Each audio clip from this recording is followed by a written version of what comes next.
정부가 다음 주부터 코로나19에 따른 사회적 거리 두기와 방역 수칙을 완화하기로 했습니다. 4월 재보선을 앞두고 갈 길 바쁜 여야는 엇갈린 반응을 내놨는데요. 코로나19 대책과 재보선 움직임 자세히 살펴보겠습니다. 최진봉 성공회대 교수, 이기재 동국대 겸임교수 나오셨습니다. 두 분 어서 오십시오. 안녕하세요. 안녕하세요. 우선 방역 당국의 발표부터 듣고 대담 이어가도록 하겠습니다. 완화 정책에 대한 입장인데요. 들어보시죠. 수도권은 2.5단계에서 2단계로, 비수도권은 2단계에서 1.5단계로 조정됩니다. 수도권 지역에서 운영시간 제한이 유지되고 있는 음식점, 카페, 실내체육시설 등 6종의 시설에 대해서는 운영시간 제한을 22시까지로 연장합니다. 유흥업소의 경우 22시까지만 영업을 허용하고 좌석 이동, 춤추기 금지, 전자출입 명부 작성 등 강화된 방역수칙이 적용됩니다. 네, 단계가 조금씩 조정이 됐는데 가장 눈에 띄는 부분은 수도권의 경우에 9시까지 영업을 했던 영업 제한 조치가 10시까지로 조금 완화됐습니다. 이전과는 다르게 조금 민생을 챙기자는 의도로 보이는데 합리적이라고 보십니까? 일단 지금까지 잘 아시는 것처럼 자영업자나 소상공인들 같은 경우에 엄청나게 반발을 하고 있는 상황입니다. 거의 뭐 지금 거래에 나앉게 돼 있는 상황이고요.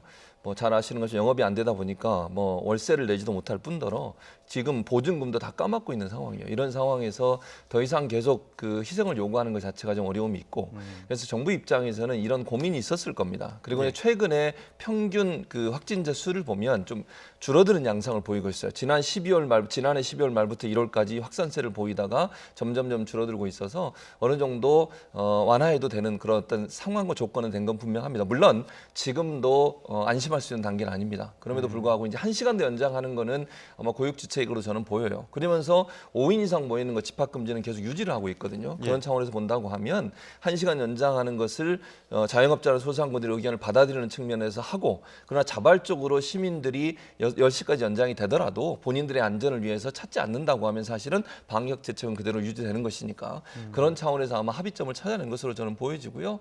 지금 현재 뭐 2.5단계에서 수도권은 2단계 그리고 이제 비수도권은 2단계에서 1.5단계로 옮겼지만 실제적으로는 크게 바뀐 부분은 없어요. 보면 그러니까 시간만 1시간 연장됐고 5인 이상 모이는 건 금지되고 있고 물론 뭐 직계 가족은 이제 월요일부터는 5인 이상 모일 수도 있습니다. 온 가족이 다른 지역에 오더라도 직계 가족 같은 경우에는 그러나 직계 가족이 아닌 경우는 5인 이상 모이는 것이 금지돼 있기 때문에 크게 바뀌었다기보다는 시간이 1시간 늘어난 게 큰 변화라고 볼 수 있을 것 같고요. 그런 차원에서 본다고 하면 방역도 지키면서 일정 부분 자영업자들의 요청과 요구도 피로감이 커지고 있는 상황이고 반발이 크다 보니까 그 부분도 수용하는 선에서 합의가 이루어진 게 아닌가 이렇게 보여집니다.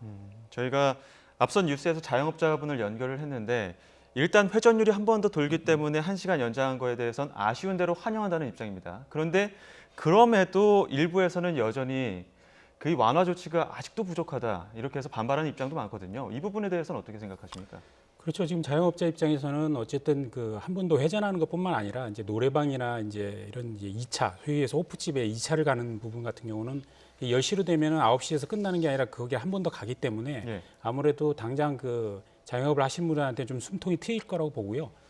뭐 바라기로는 뭐 12시까지 했으면 좋겠죠. 그러나 지금 사실 방역 상황이 그렇게 간단한 상황이 아닙니다. 어제도 362명이 확진이 됐는데 지금 검사 수가 거의 이제 설날 연휴가 들어가면서 절반이 줄어든 상황이에요. 절반이 줄어든 상황에서 362명이 된 거기 때문에 사실 이번에 설 연휴가 끝나고 그 추이를 봐야 됩니다. 그래서 이게 더 이번에 어쨌든 과거에 같이 민족의 대이동 같이 큰 규모로 이동량이 늘지는 않았지만 그래도 전국적으로 많은 부분들이 고향도 내려가고 했거든요. 이게 설날 연휴에 한 일주일 상간에 어떻게 확진이 전개될지를 좀 지켜봐야 되기 때문에 자영업 하시는 분들이 조금 힘드시더라도 저는 좀 고통을 서로 감수해야 될 거라고 보고 다만 이제 정부에서 어떤 피해 보상의 문제 그다음에 이분들이 어려운 상황에 대해서 호소하는 부분들을 좀 잘 귀담아 듣고 이 방역을 또 철저히 하면서 계속 이 단계를 낮춰갈 수 있는 조치들이 필요할 거라고 봅니다. 예. 방역 당국의 발표는 이제 월요일부터 모레부터 적용이 될 텐데 발표 후에 정치권에서도 반응이 나왔습니다. 그래픽으로 정리를 했는데요. 그래픽 한번 보시죠. 네, 지금 여야의 대변인을 통해서 발표가 나왔습니다. 여야 모두 완화된 부분은 환영을 하지만 여전히 만족스럽지 못하다. 그리고 국민께 송구하다. 이런 입장들도 밝히고 있는데요. 특히 국민의힘 입장에서는 명확한 이 방역 수칙에 대한 근거가 없다. 이렇게 비평을 하고 있는데 이 부분에 대해서는 어떻게 생각하십니까? 저는 명확한 근거와 설명이라고 하는 것을 국민의힘에서 어떤 의미로 얘기했는지는 제가 잘 이해를 못하겠는데 명확한 근거와 설명이라고 하는 것은 예전 같으면요. 사실은 온통 예를 들어서 모일 수 있는 모든 곳을 일률적으로 다 제한을 했었어요. 근데 지금 같은 경우에는 PC방이나 아니면 공부방 같은 경우에 즉 학원 같은 경우는 좀 더 시간을 연장해 줬고요. 예. 그리고 이제 많은 사람들이 모여서 노래를 부르거나 아니면 술을 마시거나 얘기를 많이 할 수 있는 상황이 되는 경우 이런 경우는 10시로 제한을 했거든요. 그러니까 일정 부분 예전에 문제가 됐던 즉 일률적으로 모든 다중 이용 시설을 동일한 기준으로 제한하던 부분을 조금 뭐랄까요 구분시켜서 좀 제한을 다르게 적용했다는 점에서는 일률적인 부분이 좀 풀어졌다고 보여집니다. 물론 이 부분도 앞으로 더 논의가 필요한 부분이 있긴 해요. 무슨 말씀을 드리는 거냐면 예. 기본적으로 더 많은 확진자가 나올 수 있는 환경에 있는 단체들이 있을 수 있거든요. 또는 어떤 업종들이 있을 수 있고 그 업종을 조금 더 세분화시키는 거라든지 아니면 자영업자나 소상공인들이 주장하고 있는 것 중에 하나가 뭐냐면 잘 지키는 곳은 허용해 주고 예. 발생을 하거나 제대로 지키지 않는 곳을 좀 더 강하게 좀 제한을 하는 게 어떻겠냐 이런 제안도 나오고 있는 상황이에요. 그래서 일률적으로 제한하는 부분과 이런 부분의 어떤 형평성 문제를 논의가 되고 있는 것을 알고 있는데 그런 부분은 앞으로 조금 더 논의를 해봐야 될 필요가 있겠지만 그럼에도 불구하고 예전보다는 그래도 분야별로 약간 나눠서 더 많이 발생할 수 있는 환경을 갖고 있는 곳에는 더 제한을 강화시키고 그러지 않는 곳은 강화를 풀어주는 쪽으로 갔다는 점에서는 진일보한 부분이 있다고 보여집니다. 예, 일률적인 제한에 어느 정도의 융통성을 뒀다라는 입장이신데 국민의당 안철수 대표 같은 경우에는 지금 이 정부의 거리두기 방식이 문제가 있다. 재편 가능성, 재편 필요성을 시사했단 말이죠. 과연 지금 이 거리두기 수칙이 어느 정도 재편이 될 가능성이 있다고 보십니까? 그 정부에서 뭐 그 큰 변화를 줄 것 같지는 않고요. 저는 예. 안철수 대표, 지금 이제 안철수 후보인데 예. 안철수 후보의 주장이나 국민의힘 측의 주장에 나름대로 일리는 있습니다. 왜냐하면 도대체 어떤 근거와 데이터를 가지고 이렇게 단계를 낮추는 건지 아까 그 정세균 총리의 발표도 보면은 방역과 민생의 이제 균형점을 찾는다라는 표현을 했는데 도대체 그 균형점의 기준이 뭔지는 잘 모르겠어요. 왜냐하면은 확실하게 뭐 300명 이하로 떨어졌기 때문에 단계를 낮춘 게 아니거든요. 어쨌든 자영업자나 이런 부분의 반발에 의해서 약간 숨통을 트여주는 조정을 한 거기 때문에 정확한 근거를 갖고 있다고 보기 어렵죠. 그런 면에서 안철수 후보는 좀 뭔가 데이터에 근거한 예를 들면은 거리두기를 한다라고 했을 때 어떤 그 식당 같은 경우는 테이블을 기준으로 해서 뭐 그 어떤 기준을 정한다든가 네. 혹은 뭐 그 어떤 뭐 직종과 상관없이 식당이든 뭐 제과점이든 다른 어떤 직종과 상관없이 면적을 기준으로 해서 수용 능력을 갖고 판정을 한다든가 이런 식의 좀 뭔가 정량적인 데이터에 근거해서 국민을 설득할 필요가 있는 거 아니냐. 지금 정부에서 너무 주먹구구식으로 정성적인 부분으로 막 그 판단을 하고 있고 그러다 보니까 목소리를 높이면 그걸 또 허용해주고 뭐 이런 식으로 가는 거에 대한 문제 제기를 한 거라고 보고요. 그런 점에서 저는 이제 정부가 여러 가지 어려움에도 불구하고 그러한 요구도 반영하고 그리고 또 현장의 목소리를 들으면서 점진적으로 어떤 민생의 문제를 해결하면서 방역을 계속 강화할 수 있는 방향을 잘 기준을 재정립해 갈 필요가 있다. 이게 어떤 우리가 가본 길이 아니기 때문에 예. 그냥 앞으로 펼쳐질 길이 우리가 딱 그 예상되는 그 길도 아니기 때문에 정확하게 가면서 우리 스스로를 사회의 여러 가지 방역 수칙들을 조정해 갈 필요가 있다 이렇게 생각합니다. 네, 뭐 처음 이제 아직 가보지 않은 길이기 때문에 어느 정도 조정을 하면서 가야 될 필요가 있다는 말씀해 주셨는데 이런 가운데 정부와 여당이 설 연휴 이후에 4차 지원금 지급을 위해서 추경 편성 논의를 시작한다고 합니다. 여야 모두 이 지원금 지급에는 찬성을 하는데 이 누구에게 얼마나 언제 줄 것인지를 두고 여전히 의견이 엇갈리고 있습니다. 이 부분에 대해서 어느 정도 접점을 찾을 수 있을 것이라고 보십니까, 먼저 이 교수님? 예, 현재 또 뭐 정부 여당도 아직 결정을 못 하고 있는 것 같고요. 어쨌든 그 국민들이 다 아시다시피 총리와 이제 경제부총리와 당과의 어떤 그 입장 정리가 지금 아직도 안 돼 있는 거고. 예. 이제 4차 재난지원금을 풀자라는 부분에 대해서는 이제 여야 할 것 없이 다 동의가 돼 있지만 보편적이냐 선별적이냐의 문제 그리고 또 그것을 어느 정도 재정 규모로 3차 재난지원금의 구조를 풀었는데 그 이상을 풀 것인지 어떨 것인지에 대한 어떤 규모의 확정 이런 것들이 안 돼 있고요. 다만 좀 조정될 수 있는 부분은 여야 할 것 없이 지금 현재 어려움을 겪고 있는 국민들에게 좀 두텁게 지원하자 이런 부분은 동의를 하고 있는 것 같고요. 그런 면에서 볼 때 조정의 여지는 충분히 있다. 그래서 현재 3차 재난지원금 플러스 알파, 즉 3차 재난지원금 같이 어려움에 처한 소상공인을 두텁게 지원하지만 또한 동시에 사회적 약자층, 뭐 예를 들어서 소득의 2분위, 3분위 선까지 지원한다든가 이런 타협안을 좀 모색할 수 있지 않을까 전망해 봅니다. 최 교수님께서 어떻게 전망하십니까? 일단 지금 이제 민주당은 이런 생각이에요. 기본적으로 그 어려운 분들, 소상공인, 자영업자 피해를 보신 분들한테 당연히 지급해야 되고요. 그게 네. 일차적인 거고. 그다음에 보편 지급은 함께 하자는 거거든요. 1차 때 사실은 보편 선별을 함께 했고요. 2, 3차는 아시는 것처럼 선별 지급을 했죠. 즉 어려움에 처해 있는 소상공인, 자영업자들 이런 분들한테 두텁게 지원을 했고요. 이번 이제 4차 재난지원금도 1차 때처럼 같이 가자는 거예요. 대신 시기는 좀 두고 보자는 거거든요. 이게 두고 보자고 제가 표현하는 건 무슨 말씀이냐면 1차적으로 어려움을 겪고 있는 소상공인 자영업자들 피해를 보고 정부가 이거 문 닫으라 그래서 문을 닫은 거잖아요. 그분들한테 일정 부분 보상을 먼저 하고 어느 정도 이제 코로나가 안정세로 접어들면 일반인들에게도 지급을 해서 그분들이 주는 것도 지역화폐잖아요. 사실은 현금을 주는 게 아니라 본인이 살고 있는 지역 내 예를 들면 저는 용인에 사는데 용인에 살고 있는 용인시의 특정 지역에 그리고 그곳에서도 소상공인이나 자영업자들이 운영하는 곳에만 쓸 수 있는 거예요. 그 돈을 딴 데 쓸 수가 없어요. 예를 들면 뭐 몰이라든지 우리가 대형 몰이라든지 아니면 대형 마트라든지 이거 사용 못합니다. 거기 가면 그러니까 시장이란 이런 데 가서만 사용할 수 있는데 결국은 간접적으로 소상공인 자영업자들을 도울 수 있는 지역 화폐 수준으로 돈을 주는 거잖아요. 그러니까 결국은 이게 직접적으로 돈을 주는 부분도 있고 결국 간접적으로 돈을 쓰게 만들어서 자영업자 소상공인들이 또 수익을 얻게 만드는 그래서 경제 구조가 돌아가도록 만드는 그 선순환 구조를 만드는 데 이제 영향을 미치기 위해서 선별 지급을 하는 거고요. 근데 선별 지급의 시점은 민주당의 지금 관점은 뭐냐면 당장 지금 지급하는 게 아니라 코로나가 어느 정도 안정돼야 된다는 거예요. 왜냐하면 혹시 그걸 쓰러 나갈 수도 있는 거잖아요. 그랬을 경우에 뭐 지금 300명, 400명대 수준에서 지급을 했다가 이분들이 혹시나 가게 가시거나 이러면서 돌아다닐 수 있는 문제가 있기 때문에 어느 정도 안정세가 들어지면 보편 지급을 하자라고 하는 주장이기 때문에 이 부분은 이제 물론 홍남기 부총리와 약간 엇박자가 나고 있는데요. 저는 당정 간에 합의를 하고 좀 더 논의를 해서 이 부분을 찾아갈 수 있을 거라고 저는 봐요. 결국 아까 말씀드린 것처럼 기본적으로는 소상공인 자영업자를 돕겠다고는 기본적 취지를 가지고 접근하는 거니까 그 점에서 접근을 한다고 하면 갈등도 어느 정도 해소될 거라고 봅니다. 1차적인 선별 지원 그리고 시기를 좀 달리한 사용처를 제한을 둔 보편 지원까지 이어질 것이다 이런 입장이신데요. 그럼 여론은 과연 어떻게 보고 있을지 그래픽으로 한번 확인해 보겠습니다. 네, 4차 재난지원금 지급에 대해서 10명 중 4명은 보편적 지급을 원한다 이런 입장이고요. 또 3명은 선별 지급을 원했습니다. 어찌됐든 재난지원금 지급 자체에 대해서는 반기는 분위기긴 한데 이렇게 보편적, 선별적이냐 보편적이냐 지급 방식을 두고 이견이 갈리고 있지만 과연 이 두 가지 모두 국가 재정이 감당할 수 있을까 이런 부분에 대해서 우려는 계속 나오고 있거든요. 이 부분에 대해서 어떻게 보십니까? 지금 여론을 보면은 이제 지급 반대도 22.5%가 있어요. 예. 그리고 보면은 이제 저 지급 반대를 하시는 분한테 2차 조사를 해서 그래도 지급한다면 보편으로 지급하는 게 좋냐, 선별로 지급하느냐 좋냐 이렇게 해갖고 하면 아무래도 국민 여론을 좀 더 정확하게 알 수 있을지 않을까 이렇게 생각을 하는데.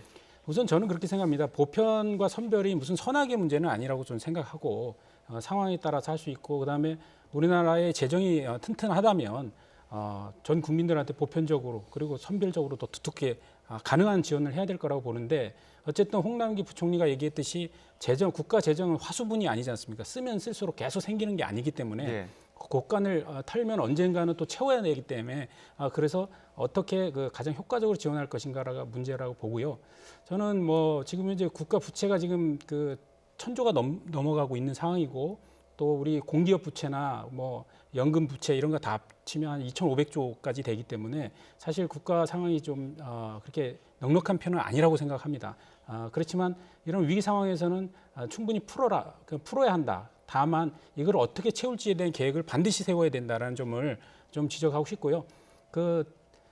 지금 현재 4차 재난지원금이 나가는 건 좋은데 그러면 이제 5차, 6차까지 또 계속 나갈 거 아닙니까? 그러면 이게 저는 연말까지 도대체 어느 정도 차수를 예상하고 있는 건지 혹은 11월에 우리 집단 면역 체계가 성립된 이후에 좀 재정 확장 차원에서 경제 부흥 차원에서 대규모로 푼다고 하면 어느 정도까지 풀 건지 그래서 연말까지 100조를 풀지 200조를 풀지 저는 이런 좀 집권 여당으로서 책임 있는 계획이 좀 필요하지 않을까 생각이 예. 돼요. 왜냐하면 현재 4차 재난지원금도 지금 정부 예산이 통과된 지 지금 불과 한 달밖에 안 됐는데 또 다시 이 얘기가 나오는 거 보면 좀 약간 좀 한심하다는 생각도 들고, 그래서 저는 4차도 좋고 5차도 좋고 6차도 좋은데 전체적으로 우리가 올해 2021년까지 어느 정도의 재정에 대해서 재난지원금을 풀 계획을 갖고 있는지를 좀 정부가 주도 면밀하게 계획하고 이걸 국민들한테 설명하면서 여야의 협조를 구하면은 저는 문제가 될 게 없겠다. 그런데 이게 선거 시기 다각쳐서 돈 푸는 거 아니야, 이런 오해를 자꾸 주기 때문에 문제라고 보기 때문에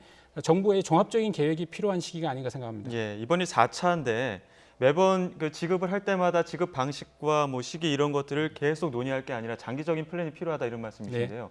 혹시 첨언하실 내용이 있습니까? 그러니까 일단 장기적인 그게 플랜이 필요하죠. 전 동의하고요. 다만 이제 이런 건 있어요. 코로나 상황이라는 게 어떻게 변할지 아무도 모르잖아요. 예. 이제 백신이 들어옵니다. 26일부터 접종을 하게 되는데 이 접종을 해서 어느 정도까지 성과가 날지를 두고 봐야 된다고 저는 봐요.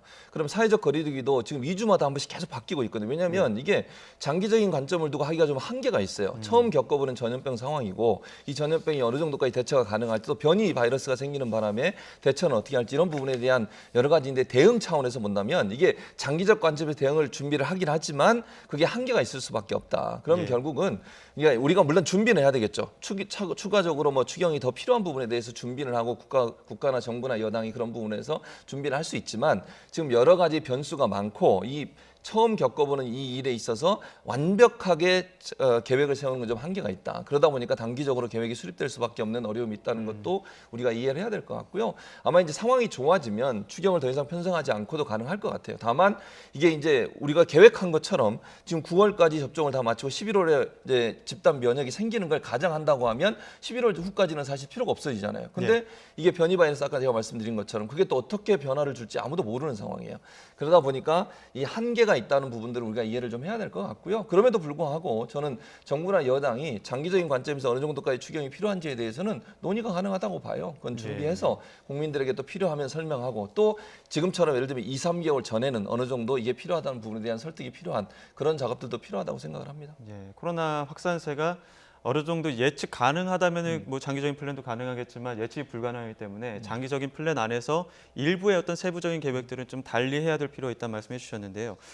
여기에 4차 재난지원금 지급에 중앙정부 입장에서 논의를 계속해 가고 있지만 지자체별로도 각자의 어떤 예산을 두고 지급을 하고 있습니다. 지금 경기도 같은 경우 1인당 10만 원, 울산은 한 가구당 10만 원, 전남 여수 모든 시민에게 25만 원씩 주고 있습니다. 이 밖에도 다른 지자체들도 지급 의사를 밝히기도 했는데 이렇게 경쟁적인 지급 분위기로 흐른다면 자칫 돈뿌리기가 될 수 있지 않을까, 이런 우려들도 나오는데 어떻게 보십니까? 그렇다고 볼 수 있습니다. 왜냐하면 그 지자체별로 지자체장이 오히려 선심성, 이런 국가 위기 상황을 이용해서 선심성으로 자기 인기 관리를 하고 있는 거 아닌가라는 저는 우려가 있습니다. 왜냐하면 예를 들어서 경기도에서 10만 원도 추가로 하고 여수는 뭐 25만 원을 추가로 지자체에서 뿌린다고 하는데, 그러면 경기도와 그 전남 여수는 전국적인 상황과 뭔가 다른 특별한 상황을 설명할 수 있어야 합니다. 예. 예를 들어 전국적 피해보다, 예를 들어 지난번에 우리 대구가 엄청난 위기에 처했을 때처럼 뭔가 한 지역에 어떤 급격한 그 감염병 확산으로 인해서 거기에 집중적 지원이 필요하다든가 이런 특별한 문제를 설명할 수 있는 상황이 아닌데 각 지자체장들이 각 지자체 예산을 갖고 그 전국적 상황과 무관한 각 지역체에 돈을 뿌린다는 거는 지자체장들의 인기 관리로 볼 수 없다, 이런 측면이 있습니다. 왜냐하면 특히 경기도 같은 경우에는 지금 재정 자립도가, 예를 들어 서울은 지난 2020년에 재정 자립도가 서울은 81%였는데 경기도는 64%였어요. 그러니까 서울보다 경기도는 재정 자립도가 훨씬 낮기 때문에 국가에서 세금으로 지원해서 재정의 자주도를 맞춰주고 있는 곳인데 정작 서울 시민들은 그렇게 받지 못하고 경기도 도민들은 도지사가 풀어서 받는다? 이걸 어떻게 설명할 수 있을까요? 저는 이런 거는 국가 정부 차원에서 좀 통제가 필요한 상황이 아닌가. 그래서 예를 들어 그 어떤 특정 지역이 위기에 있다라고 하면 그 지역에 대해서 더 추가적 지원을 하는 것은 동의하지만 그렇지 않고 전국적인 어떤 보편적 상황에 있는 상황에서 각 지자체별로 선심성으로 돈을 뭐 추가로 얼마씩 다 지원하겠다는 경쟁을 하는 것은 옳은 방법은 아니다 이렇게 말씀드리고 싶습니다. 예, 지역별 지원에도 근거가 필요하다 이런 입장이신데요. 이쯤에서 화제를 조금 바꿔보도록 하겠습니다. 지금 이렇게 지원금에 대한 지급 방식, 규모, 시기 이런 것들이 미묘하게 입장이 엇갈리는 이유 중에 하나는 결국에는 어쩔 수 없이 4월 보궐선거도 주요 변수가 있기 때문입니다. 자, 이런 가운데 민주당의 서울시장 후보를 뽑는 경선 3월 1일로 한 달도 채 남지 않았는데 박영선 후보와 우상호 후보 캐릭터의 어떤 변화를 시도하고 있는데요. 지금까지의 성적표는 어떤지 두 분께 한번 여쭤보도록 하겠습니다. 최 교수님 먼저. 저는 양 두 분 다 열심히 하고 있다고 생각을 해요. 물론 네. 이제 지지율로 보면 그것도 변화가 가능하니까 제가 누가 앞서고 있는 것만 말씀드리면 박영선 장관이 약간 전 장관이 앞서고 있는 상황이긴 하지만 서로가 본인들의 어떤 강점이랄까요? 이런 부분들을 더 강화시킨다고 보거든요. 이제 이미지가 바뀌었잖아요, 사실은. 예. 왜 그러냐면 이게 민주당 같은 경우에 경선에 룰이 어떻게 되어 있냐면 일반 시민 50%, 권리당원 50%예요. 근데 이제 우상호 의원 같은 경우는 권리당원 쪽의 지지를 더 많이 받고 있는 것으로 알려지고 있고요. 네. 박영선 전 장관은 일반 시민들한테 더 많은 지지를 받고 있는 걸로 알려지고 있어요. 네. 그러면 결국은 본인들을 지지하는 지지층을 좀 더 공고하게 끌어들이기 위해서는 이미지 변화가 필요하다고 볼 수 있겠죠. 우상호 의원 같은 경우 좀 더 강한 모습을 보여주잖아요. 권리당원들한테 좀 더 많이 어필을 해서 더 많은 사람들이 지지를 끌어오게 만들려는 의도가 있다고 보여지고요. 박영선 전 장관 같은 경우에는 일반 시민들한테 지지를 더 많이 받고 있기 때문에 중도층에 있는 분까지 더 끌어올려는 의도가 있다고 봐요. 원래 이제 물론 박영선 장관이 이렇게 저는 강하다고 보지는 않는데 그런 이미지가 좀 있었던 부분이 있었던 것 같아요. 좀 부드럽게 바뀐 것도 결국은 일반 시민들이나 중도층을 좀 더 많이 끌어들여서 본인이 봉선 경쟁력이 더 크다라고 하는 부분들을 어필하려는 의도가 있다고 보여져요. 그러니까 제가 이렇게 정리해서 말씀을 드려보면 박영선 전 장관은 어느 정도 승기를 잡았다고 보고 있는 것 같고요. 예. 본선 경쟁력에서 본인이 좀 더 많은 표를 끌어올 수 있는 즉 국민의힘이든 야권 단일 후보든 그 단일 후보가 나왔을 때 본인이 이길 수 있는 후보라는 점도 강화시키기 위해서는 중도층을 끌어안기 위해서 좀 더 부드러운 이미지로 가는 것이고 우상호 지금 의원 같은 경우는 현재 지지율로는 추격하는 입장이잖아요. 예. 그럼 결국은 이 경선에서 이겨야 되는 거예요. 경선에서 이기지 않으면 아무 의미가 없는 거죠. 그러기 위해서는 결국은 권리당원들을 더 많이 끌어들이기 위해서 좀 더 강한 모습을 보여주는 게 아닌가 이렇게 분석이 가능합니다.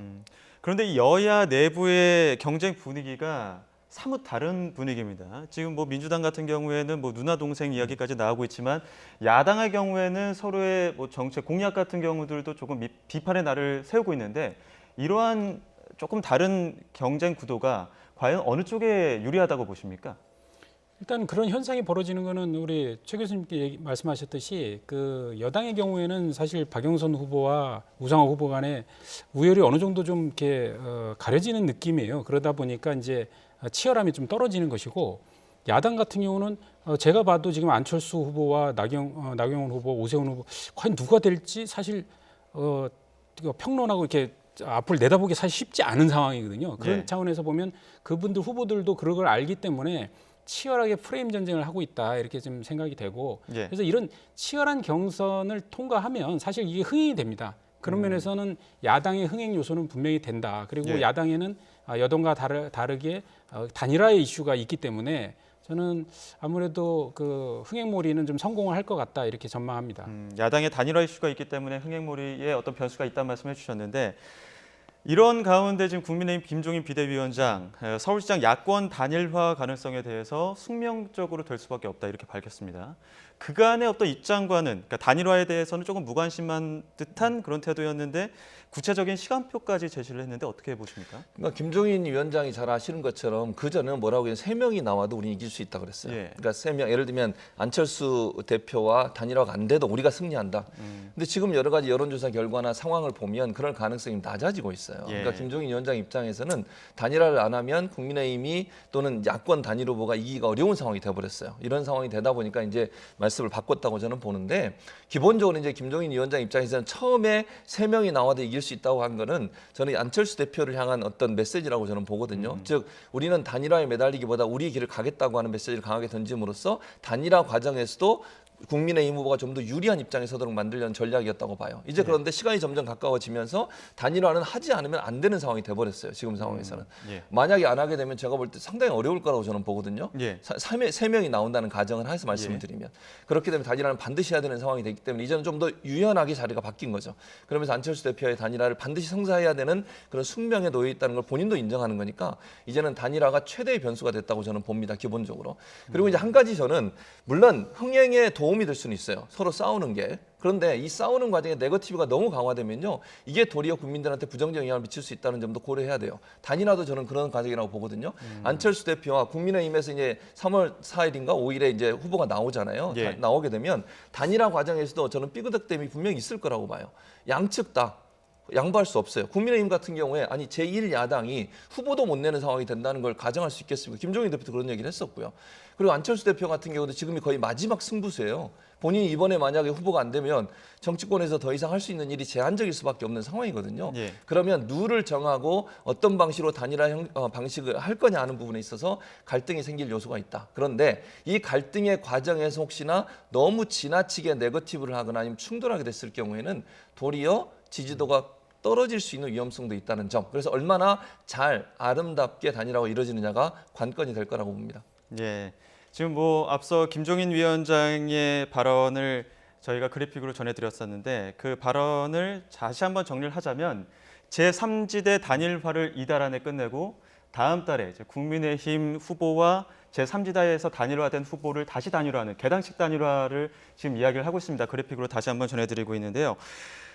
지금 최 교수님 말씀하신 것처럼 이 단일화 이슈가 시너지 효과가 될 수도 있지만 반대로 피로감만 쌓일 수 있다 이런 지적들도 나오고 있거든요. 이 교수님께서는 이런 내용들에 대해서 어떻게 생각하십니까? 저는 뭐 김종인 위원장이 뭐 3자도 이길 수 있다 이렇게 얘기했었을 때도 사실 단일화를 반대하지는 않았어요. 어차피 단일화는 해야 된다. 그런데 국민의힘의 후보와 바깥에 있는 무소속의 후보, 다른 정당의 후보가 막 뒤섞여서 이렇게 경선을 하는 거는 그 바람직하지 않다라고 얘기했던 것이고 저는 예. 그래서 지금 현재 뭐 단일화에 대해서 입장이 크게 바뀌었다고 생각하지는 않습니다. 다만 아까 그 인터뷰의 내용을 보면은 크게 달라진 점이 뭐냐면은 3월 4일 날 후보를 선출하게 돼 있는 거 일정을 당기겠다는 얘기거든요. 예. 일정을 당기고 그다음에 이달 안에 끝내겠다. 이게 큰 의미가 있어요. 왜냐하면 첫 번째는 뭐냐면 그동안 3월 4일 날 후보를 확정한 뒤에 그러면 3월 18일 날 이제 후보 등록일까지 한 14일간이 남는데 이때 과연 이 시간에 물리적으로 단일화가 가능하겠냐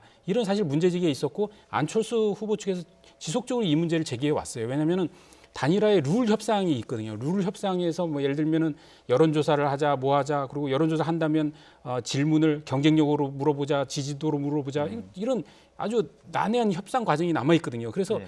그리고 또 여론조사를 하기 위해서 뭐 샘플을 확보한다든가 이런 데 걸리는 시간도 소요되고 이래서 물리적으로 14일이 어렵다 이런 점을 얘기했는데 이거를 김종인 위원장이 수용을 한 거예요. 사실 제가 볼 때 수용했다고 보고 그리고 이 일정을 당겼다는 거는 큰 의미가 있는 게 뭐냐면 제가 볼 때는 정당이 중심이 돼서 끌고 가겠다는 의지를 확실하게 드러내는 것 같아요. 왜냐하면 지금 현재 3월 4일 날 후보가 정상적인 일정으로 추진돼서 만들어진다면 그게 이제 나경원 후보가 됐든 뭐 오세훈 후보가 됐든 누가 됐든 이렇게 되면 그 후보가 사실은 일정을 끌고 가게 되거든요. 그러면 이제 안철수 후보와 후보대 후보로서의 이제 그 경선 룰 미팅을 하게 되는데 단일화 미팅을 이제 그렇게 됐을 때 이게 깨질 수도 있다 잘못하면 이러기 때문에 당 주도로 가겠다는 뜻을 확실히 드러낸 겁니다. 제가 볼 때는. 그래서 어쨌든 현재 볼 때는 단일화의 가능성은 김종인 위원장은 굉장히 높게 보고 있고 강력하게 추진하고 있다 이렇게 볼 수 있을 것 같습니다. 네, 그럼 마지막으로 짧게 한번 질문을 드리겠습니다. 결국에는 야권 단일화의 핵심은 안철수 후보가 어떻게